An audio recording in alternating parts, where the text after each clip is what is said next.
Hello students, Radhika institute of teacher training से मैं प्रवक्ता रीता दीक्षित अपने बीएड 20 के फर्स्ट सेमेस्टर के स्टूडेंट्स का इस ऑनलाइन क्लासेस में एक बार फिर से स्वागत करती हूं। और आज हम आपका पेपर सेकंड का स्टडी करेंगे।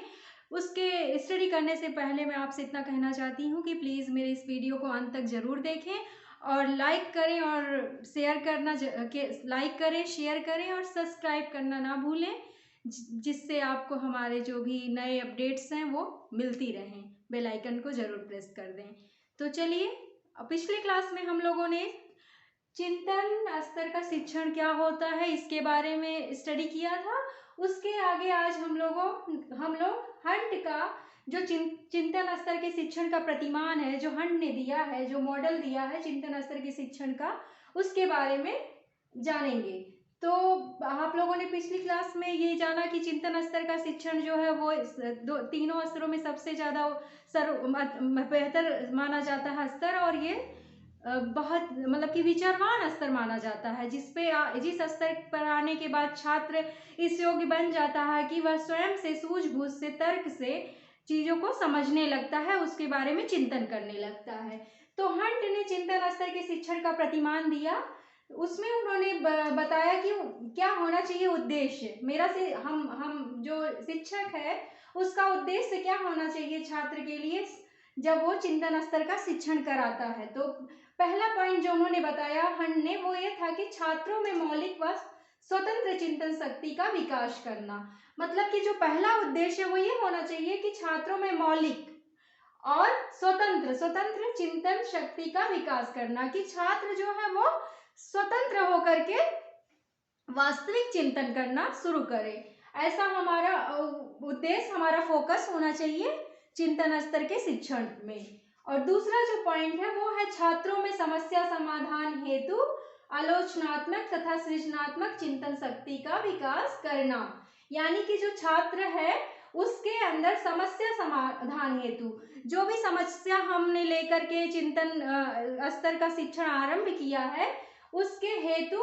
आलोचनात्मक तथा सृजनात्मक। आलोचनात्मक मतलब कि क्रिटिसाइज्म, जो क्रिटिसाइज्म यानी आलोचनात्मक हो, और सृजनात्मक क्रिएटिव हो चिंतन शक्ति का विकास। ऐसे चिंतन शक्ति का, ऐसे थॉट का हमको उनके अंदर पावर डेवलप करना है जो कि आलोचनात्मक तथा सृजनात्मक हो।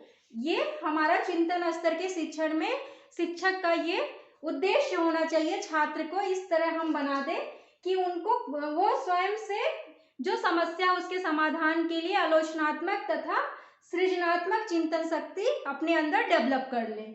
और उसके बाद जो संरचना दिया कि किस तरह का सेंटेक्स होना चाहिए, हंट ने बताया जिस तरह का सेंटेक्स होना चाहिए अपने शिक्षण मॉडल के अंतर्गत, वो उसके अंदर उन्होंने कहा कि ये इसे 4 सोपानों में उन्होंने बांटा। और उन्होंने बताया, फर्स्ट पॉइंट जो बताया, छात्रों के सामने समस्या परिस्थिति उत्पन्न करना। जो हमारा सेंटेक्स या संरचना हमारी कैसी होनी चाहिए, छात्रों के सामने जो भी समस्या है, वो जो भी परिस्थिति है वो उसको हमें उत्पन्न करना, उनके सामने उस तरह का हमें दिखाना है कि जो उनको समस्या, जिस समस्या का वो उनको समाधान करना है, वैसी परिस्थिति उनके अंदर उनको दिखना चाहिए कि क्या है। तो अगर हम ये देखना चाहते हैं तो ये जो संरचना होती है वो सामाजिक और व्यक्तिगत दोनों तरह की हो सकती है। आप या तो कोई सामाजिक समस्या को लेकर के उसके समाधान के बारे में आप सोच सकते हैं, या कोई व्यक्तिगत समस्या है उसको लेकर के। तो जो ये संरचना होती है वो दोनों तरह की होती है, सामाजिक और व्यक्तिगत दोनों तरह की हो सकती है। तो पहला पॉइंट जो है, जो सोपानों में उन्होंने स्टेप्स में डिवाइड किया, वो पहला जो उस स्टेप के अंतर्गत पॉइंट है वो छात्रों के सामने समस्या परिस्थिति उत्पन्न करना। जो भी समस्या परिस्थिति है, जो भी सिचुएशन है, उस प्रॉब्लम्स और सिचुएशन जो भी है वो हमें छात्रों के सामने वैसा हमको क्रिएट करना है। और दूसरा जो है, छात्रों द्वारा उपकल्पना का निर्माण करना। जब हम समस्या को देखेंगे तभी हम उपकल्पना का निर्माण यानी कि हाइपोथेसिस का निर्माण करेंगे। तो छात्र जब उस समस्या को देखेगा तभी वो हाइपोथेसिस बनाएगा, उपकल्पना बनाएगा। फिर थर्ड पॉइंट जो है, उपकल्पना पुष्टि के लिए सूझबूझ चिंतन मनन का प्रयोग करना। और जब हम अपनी उपकल्पना को बना लेंगे फिर हम उसकी पुष्टि करेंगे। अपने उपकल्पना का निर्माण करने के बाद हम उसकी पुष्टि कैसे करेंगे? सूझबूझ चिंतन और मनन का प्रयोग करना। तो जो ये स्टेप्स बताए उसमें क्या है कि छात्र पहले समस्या, उस तरह की समस्या परिस्थिति देखेगा, शिक्षक उत्पन्न करेगा। उसके बाद जब छात्र उस तरह की समस्या जो है, परिस्थिति जो है, उसको जब वो देखेगा तो फिर हाइपोथेसिस का निर्माण करेगा। उसके बाद जो भी हाइपोथेसिस या कल्पना उन्होंने बनाई है उसकी पुष्टि के लिए क्या करेंगे, सूझ करेंगे, चिंतन मनन का प्रयोग करेंगे छात्र।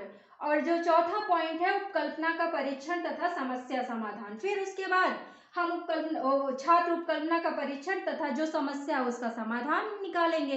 तो ये संरचना ऐसी होनी चाहिए हमारी चिंतन स्तर के शिक्षण में, ये हम हंट ने अपने मॉडल के अंतर्गत बताया। उसके बाद हंट ने बताया कि सामाजिक प्रणाली, सोशल सिस्टम कैसा होना चाहिए चिंतन स्तर के शिक्षण में।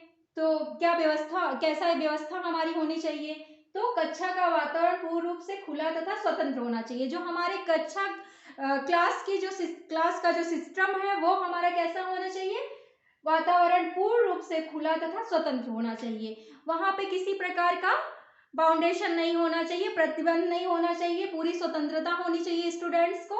और सेकंड पॉइंट जो है, छात्र क्रियाशील तथा स्वप्रेरित होते हैं। छात्र जब ऐसा माहौल होगा तो छात्र स्वयं एक्टिव होंगे और स्वप्रेरित होंगे, वो स्वप्रेरित होंगे। और तीसरा पॉइंट जो था, छात्रों के समाजीकरण का दृढ़ आधार है। जब ये जो सामाजिक प्रणाली होनी चाहिए, वहां पे जब छात्र विभिन्न प्रकार के समाज की समस्याओं और उन समाज में जाएंगे तो उनका समाजीकरण होगा। तो ये जो हमारा जो ये चिंतन स्तर है वो सब छात्रों के समाजीकरण का एक आधार है, उनका समाजीकरण होता है उसके अंतर्गत। और जो चौथा पॉइंट है वो है सहयोग, सामाजिक संवेदनशीलता तथा सहानुभूति का वातावरण रहता है। हमारा जो क्लासरूम होता है, जो क्लास का सिस्टम होता है, जो व्यवस्था होती है वो कैसी होती है, सहयोग, सामाजिक संवेदनशीलता, वहां पे सामाजिक संवेदनशीलता तथा सहानुभूति का वातावरण रहता है। ऐसा वातावरण होना चाहिए हमारे चिंतन स्तर के शिक्षण के क्लास में। उसके बाद उन्होंने बताया कि मूल्यांकन प्रणाली कैसी होनी चाहिए। तो मूल्यांकन प्रणाली कैसी होनी चाहिए, पहला है निबंधात्मक मूल्यांकन अधिक उपयोगी होता है। जब हम किसी समस्या का समाधान कर रहे हैं, हाइपोथेसिस का निर्माण कर रहे हैं, तो हमारा जो मूल्यांकन प्रणाली होगा तो वो भी निबंधात्मक होगा, तभी हम बहुत अच्छे से उनका जांच कर सकेंगे, उनका मूल्यांकन कर सकेंगे। तो निबंधात्मक मूल्यांकन अधिक उपयोगी है, अधिक यूजफुल है। और सेकंड, अभिवृत्ति, समस्या समाधान, सृजनात्मक आदि के परीक्षण उपादेय है। जो ये सारे परीक्षण है वो अभिवृत्ति के, समस्या समाधान के और सृजनात्मक आदि के बहुत ही यूजफुल है। तो मूल्यांकन प्रणाली हमारी निबंधात्मक होनी चाहिए। और ये इन सारी जो भी हमने परीक्षण लिए हैं वो बहुत यूजफुल होते हैं।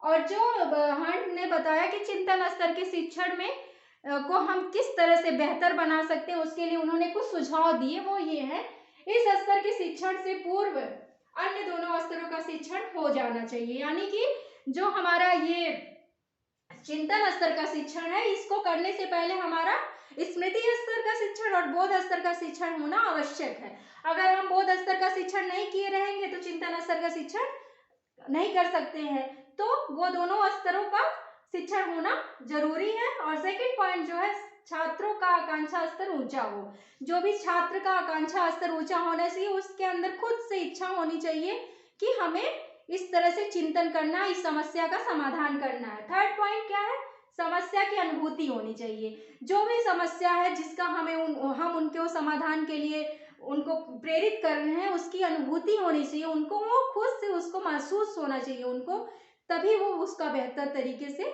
चिंतन करके समाधान ढूंढ सकते हैं। और चौथा पॉइंट जो है वो चिंतन स्तर के शिक्षण का महत्व बताना चाहिए। चिंतन स्तर का शिक्षण का क्या महत्व है ये हमें छात्रों को बताना चाहिए, क्योंकि अगर हम उनको महत्व बताएंगे तो उनको ज्यादा वो उसमें रुचि लेंगे और उनको ये नॉलेज होना जरूरी है कि क्या इंपॉर्टेंस है चिंतन स्तर के शिक्षण का। और पांचवा, ज्ञानात्मक विकास की ओर ध्यान दिया जाना चाहिए। ज्ञानात्मक विकास की ओर उनके जो भी उनका नॉलेज डेवलपमेंट है उसकी तरफ ध्यान दिया जाना चाहिए।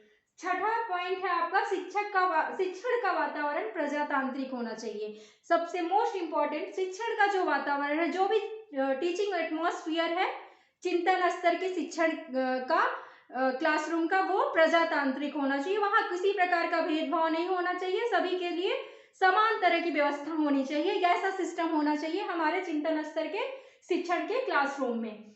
और 7 पॉइंट जो है वो छात्रों को अधिक से अधिक चिंतन के लिए प्रेरित किया जाए। तो चिंतन स्तर के शिक्षण के अंतर्गत छात्रों को अधिक से अधिक चिंतन के लिए हमें प्रेरित करना चाहिए, जिससे कि वो और उसमें इंटरेस्ट ले और उनको रुचि आए। चिंतन स्तर का जो शिक्षण है वो हमारे छात्र के लिए बहुत उपयोगी होता है, तो अगर वो उसमें रुचि लेकर के करेंगे तो वो उनके लिए ज़्यादा बेहतर होगा। जब हम चिंतन स्तर का शिक्षण कर लेते हैं तो फिर हम एक विशेषज्ञ बन जाते हैं किसी भी जिस भी हम सब्जेक्ट के अंतर्गत या जिस भी टॉपिक के अंतर्गत हम वो चिंतन कर रहे हैं, तो ये हमारे लिए बहुत ही वो इम्पोर्टेंट ये जो स्तर है, ये चिंतन स्तर का शिक्षण है वो है। तो आज हम इस टॉपिक को यहीं पे क्लोज करते हैं। आशा करती हूँ कि आप लोगों को ज़्यादा बेहतर समझ में आया होगा। फिर भी अगर आप लोगों की कोई भी समस्या है तो प्लीज़ कमेंट बॉक्स पे जाकर मुझे ज़रूर कमेंट करें, जिससे कि मैं आपकी और समस्याओं के समाधान का प्रयास करूँगी। धन्यवाद।